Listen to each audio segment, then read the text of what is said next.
কিশোর বয়সে নেতৃত্ব দিলেন। হিলফুল ফুজুল 16-17 বছর বয়সে গঠন করলেন।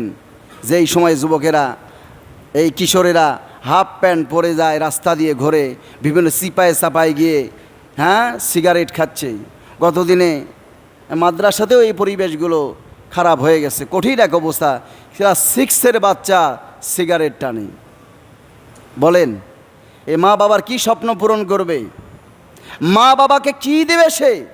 মা বাবা তার উপরে কতটুকু আশা করতে পারে?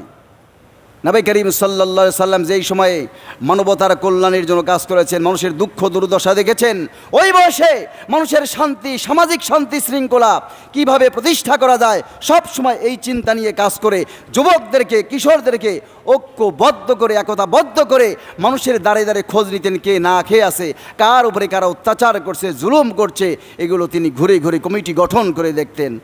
আর আজকের যুবকেরা ভণ্ড আর অবৈধ নেতাদের পিছনে ঘুরে ঘুরে দুনিয়ার স্বার্থ, নারী, গাড়ি, বাড়ি পাওয়ার জন্যে এই যুবকেরা আজকে যুবকদেরকে জাহান্নামের দিকে নিয়ে যাচ্ছে।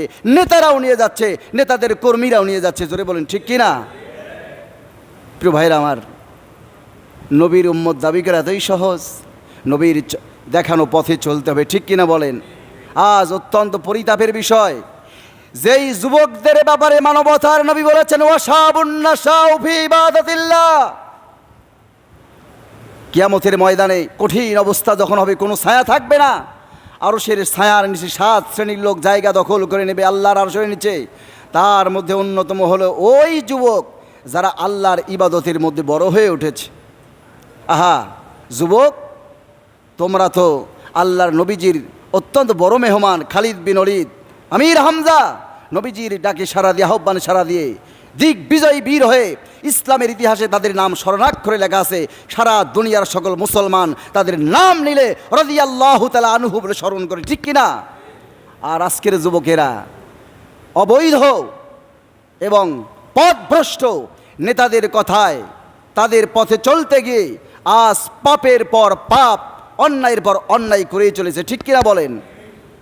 ওই সময় কিন্তু নেতা আসবে না, নেতা কবরে আসবে না, নেতা হাসরের ময়দানে তোমার জন্য ব্যস্ত হয়ে পড়বে না। যুবক, তুমি স্কুলে পড়েছো, কলেজে পড়ছো, বিশ্ববিদ্যালয়ের ছাত্র হিসেবে অধ্যয়ন করছো, তোমার মধ্যে মনুষ্যত্ব দেখা যাচ্ছে না, পাশবিকতা, পশুত্বের আচরণ তোমার মধ্যে আছে, ঠিক কিনা বলেন?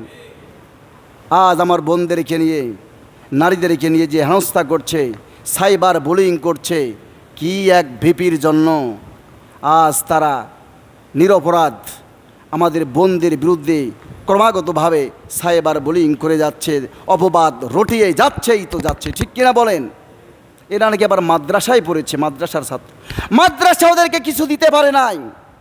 মাদ্রাসায় পড়েছে ঠিকই, কিন্তু ইবলিস সবসময় তাদের পীর সাহেব হয়ে গেছে, ঠিক কিনা বলেন?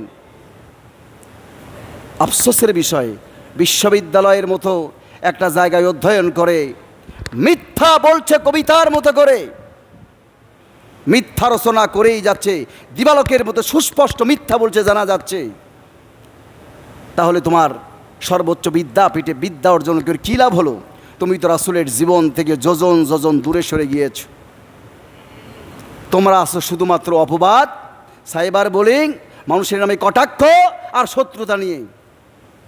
শিক্ষার্থীদের দায়িত্বশীল হয়ে, শিক্ষার্থীদের কথা না বলে, যখন এখনই শত্রুতার হিংসার গহ্বরে অতল তলিয়ে যাচ্ছ, তোমরা দায়িত্ব পেলে, তোমরা নেতা হলে, তোমরা শিক্ষার্থীদের কত বড় 12টা বাজায় দিবে, জনগণ তা দেখছে, ঠিক কিনা বলেন?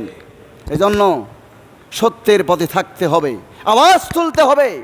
যুবকদের প্রতি কলিজা বড় ভালোবাসা আছে, মিথ্যাই দুনিয়ার আশা করে, মিথ্যা লোভ লালসার পিছনে পড়ে নিজের জীবনটাকে জাহান্নামুখী করবে না।